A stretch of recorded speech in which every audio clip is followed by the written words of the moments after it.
The number one rule for a happier, stress-free life. Take nothing personally, a story of freedom.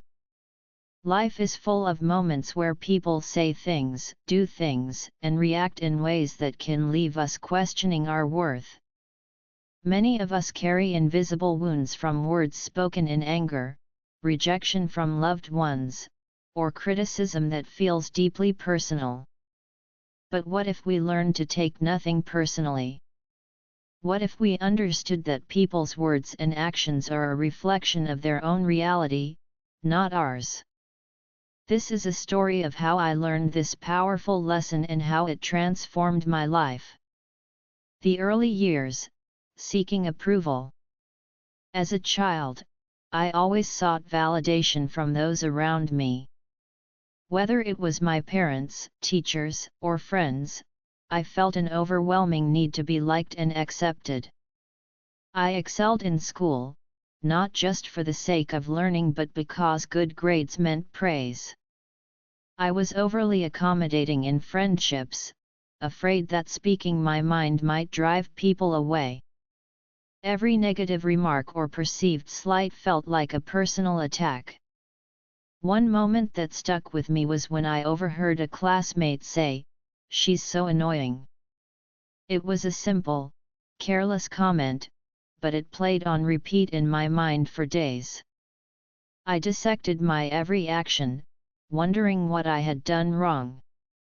That one sentence altered the way I behaved in school, making me more reserved and cautious. I let someone else's passing words shape my self-image. The wake-up call. Years later, as an adult, I carried the same patterns. In the workplace, I took every criticism to heart. If a colleague disagreed with me in a meeting, I assumed they disliked me. If my boss gave constructive feedback, I felt incompetent. My emotions were at the mercy of others' opinions, and it was exhausting. The turning point came when I attended a leadership seminar. The speaker, a confident and wise woman, shared a piece of advice that changed everything. What others say and do is a reflection of them, not you. Take nothing personally.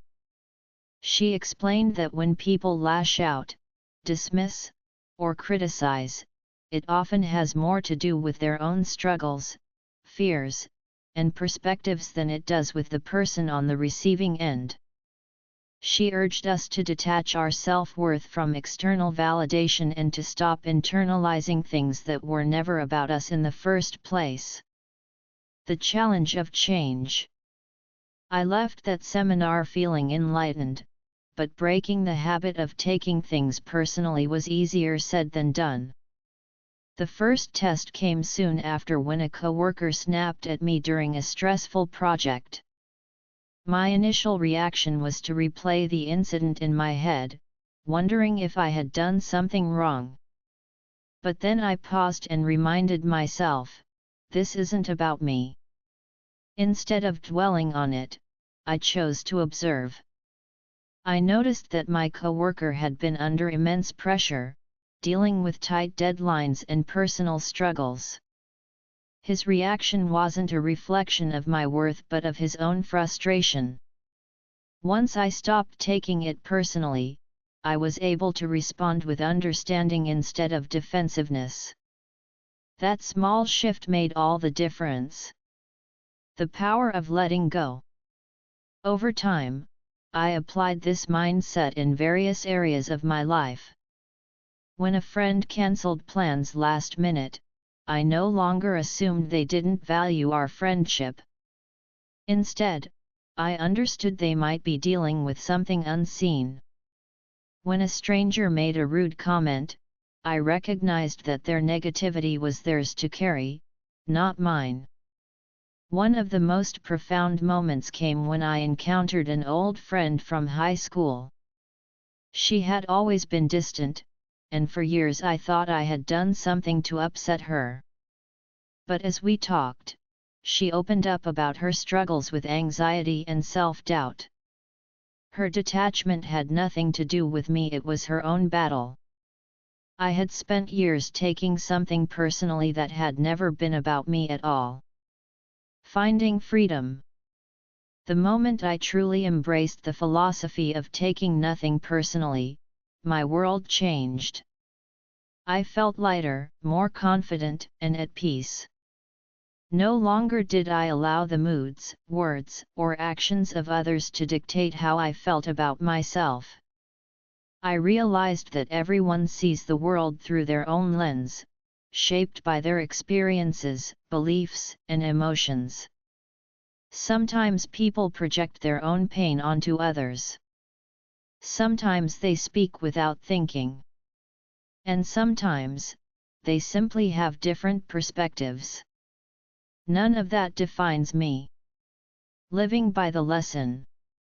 Today, I live with a newfound sense of freedom. I no longer seek approval from others to feel worthy. I listen to feedback with an open mind but filter out unnecessary negativity. I remind myself daily that what others say and do is not about me, it's about them. Taking nothing personally doesn't mean we stop caring. It means we stop suffering needlessly. It means we find inner peace, no longer controlled by the opinions and actions of others. And in doing so, we reclaim our power and truly begin to live.